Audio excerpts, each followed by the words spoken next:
যার ঘরে একজন নেককার স্ত্রী থাকে তার অন্য কোনো কিছু নিয়ে চিন্তা করার প্রয়োজন নেই। একজন নেককার স্ত্রী তার স্বামীর জন্য একটি বড় নিয়ামত, আল্লাহ প্রদত্ত বড় রিজিক। আল্লাহ প্রদত্ত সবচেয়ে উত্তম রিজিক হচ্ছে নেককার স্ত্রী, নেককার সন্তান।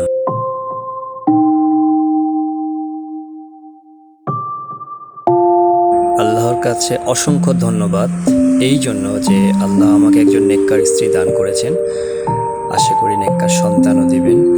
একজন নেককার স্ত্রী কারো ঘরে থাকলে অবভিয়াসলি তার সন্তানরাও নেককার হবে।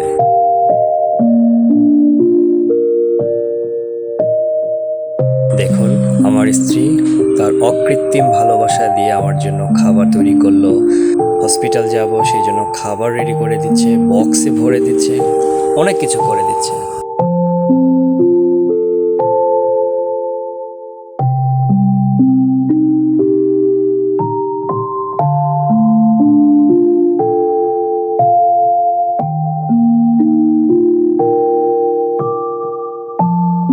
এই যে আজকে বাংলাদেশের আবহাওয়া খুব বৈরী, এই বৈরী আবহাওয়াতে আপনি কোথায় যেয়ে খাওয়া দাওয়া করবেন, কি খাবেন না খাবেন।